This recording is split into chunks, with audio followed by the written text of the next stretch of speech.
Hey everyone, welcome back to Brief History Bites. Today, we're going on a journey through time, diving into the fascinating history of ancient board games and what they reveal about the cultures they came from. Trust me, these aren't just games, they're windows into the minds and lives of people who lived thousands of years ago. So, let's get started. Our first stop is ancient Mesopotamia, around 2600 BCE. Here, we find one of the oldest known board games in the world, the royal game of Ur. Discovered in the royal cemetery of Ur, this game wasn't just for fun, it had deep religious and cultural significance. The game was believed to represent the journey of the soul into the afterlife. Each move symbolized steps in this spiritual journey, making it more than just a pastime. Imagine rolling the dice, knowing your every move could echo in the heavens. Through this game, we glimpse the Mesopotamians' beliefs in fate, destiny, and the afterlife. Next, we travel to ancient Egypt, where the game of Senet was all the rage, especially among the pharaohs. Senet boards have been found in the tombs of kings and queens, and it wasn't just a game, it was a tool for navigating the afterlife. In Senet, the goal was to move your pieces off the board, representing a soul's journey through the underworld to the afterlife. Winning at Senet meant you were under the protection of the gods, and your journey in the afterlife would be successful. This game shows us how deeply the Egyptians were connected to their beliefs about life after death. Fast forward to ancient China, where we encounter Go, one of the oldest continuous board games still played today. Go isn't just about capturing territory, it's about balance, strategy, and harmony, all key elements of Chinese philosophy.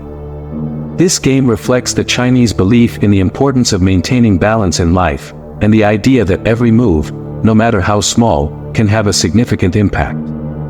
The vast possibilities in Go mirror the complexities of life and the value placed on wisdom and foresight in Chinese culture. Now, let's step into the world of the ancient Greeks and Romans. Here, we have games like Patia and Ludus Latrunculorum, which were more than just games, they were tools for sharpening military tactics. These games were essentially war simulations, teaching players the art of strategy, planning, and foresight. They reflect the militaristic nature of Greco-Roman society and the emphasis they placed on preparing for war. In these games, every move was a battle, and victory required both skill and cunning. Moving to Africa, we find Mancala, a game with countless variations played across the continent.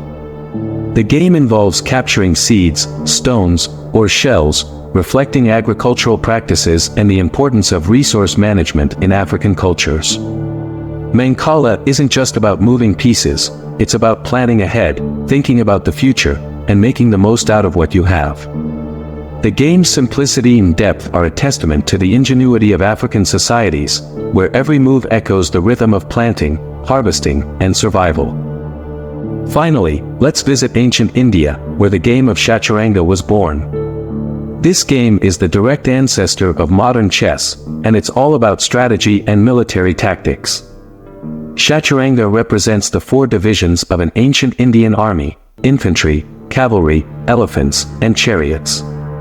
This game didn't just entertain, it educated players in the art of war, reflecting the importance of military strategy in Indian culture.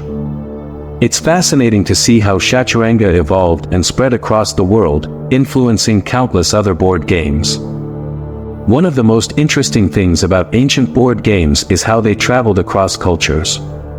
As these games spread, they were adapted and changed, reflecting the unique values and beliefs of each culture they touched. For example, the royal game of Ur influenced games in Egypt, while Chaturanga spread to Persia and later Europe, evolving into modern chess. Board games were a form of cultural exchange, connecting people across vast distances and time periods.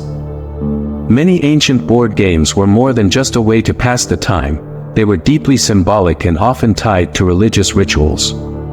The boards themselves were sometimes seen as representations of the cosmos, with each piece and move holding symbolic meaning. Playing these games was a way to connect with the divine, to understand the universe, and to participate in the sacred rituals of life. Through these games, we get a glimpse of the spiritual beliefs that shaped ancient civilizations. So, what do these ancient games teach us? They show us that games have always been more than just entertainment. They're reflections of our cultures, our beliefs, and our ways of life. Even today, the games we play are rooted in these ancient traditions, connecting us to our ancestors in ways we might not even realize. Thank you for joining me on this journey through the history of ancient board games. If you enjoyed this video, don't forget to like, subscribe, and hit that notification bell so you never miss a new upload. And let me know in the comments, what's your favorite ancient board game?